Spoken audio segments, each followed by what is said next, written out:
Hey guys, I'm Verity. I'm 16 years old and I'm autistic. So this is my special interest, the Amazing Digital Circus.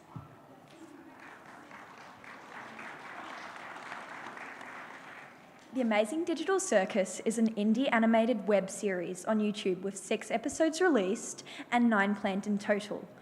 The story centres on a clown girl trapped in a digital world, caught in a psychological horror where characters can't escape the game.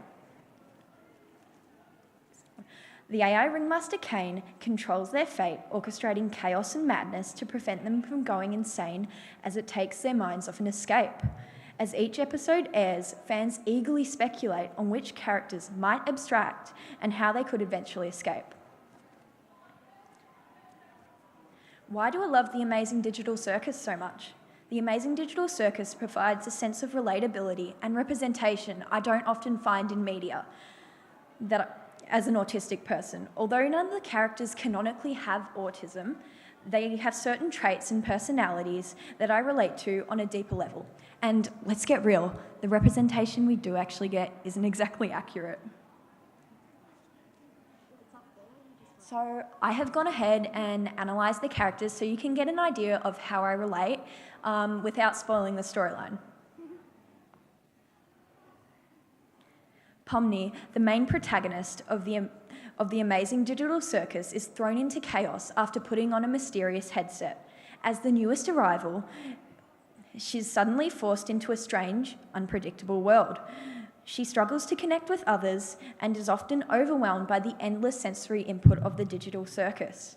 Pomni's perspective feels deeply familiar to me. She's navigating a world where rules don't make sense, where everything is just too confusing, loud, or just plain confusing. That often mirrors how I experience real life as an autistic person. Things that may seem normal to others can feel weird, scary, or just unnecessary to me.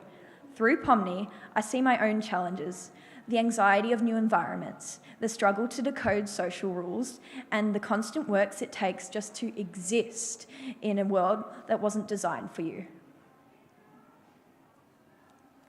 Jax is a tall purple rabbit whose humour comes out as sharp and sarcastic. On the surface, he seems self-centred and even unkind, but many fans argue this isn't cruelty. It's his survival strategy in the hostile circus world. Autistic people are often unfairly stereotyped as self-centred or blunt, when really we're just communicating differently. I get this. Sometimes my sarcasm slips out in the wrong situation, and it can be misread. Watching Jax drop those out-of-pocket one-liners, I can't help but think, yeah, that's exactly the kind of thing I'd say if I were a purple rabbit in the digital nightmare. Ragatha is a ragdoll and the complete opposite of Jax. She takes on the role of caretaker, always putting effort into being liked and hold the group together. For me, Ragatha captures what it feels like to navigate an all-girls high school as an autistic person.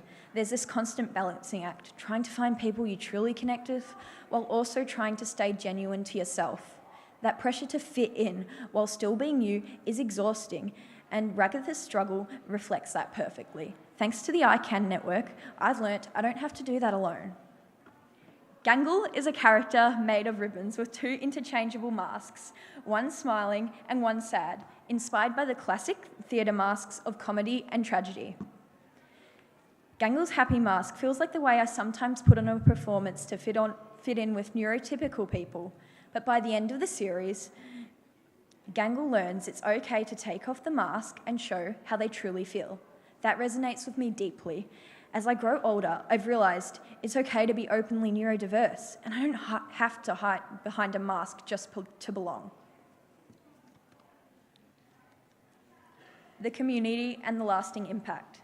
The show gained more than 90 million views on YouTube within the first 6 months of the show being released. The fandom thrives on art, theories, character analysis, cosplays, and fan-made content, so there's something in it for everyone. This show isn't just entertainment, it's a reflection of how people like me experience the world. The community proves that being different can build connection, and that's why the Amazing Digital Circus isn't just amazing, it's important. Gooseworks intended this show to shine a light on their world of creativity, but it has done so much more. This show has opened me up to a community of like-minded individuals, much like the I Can Network. It has allowed me to express myself through other existing hobbies and interests, like drawing, video making, voice acting, and music writing. I strongly encourage anyone who is interested to go watch the pilot episode and thank me later. Thanks for listening.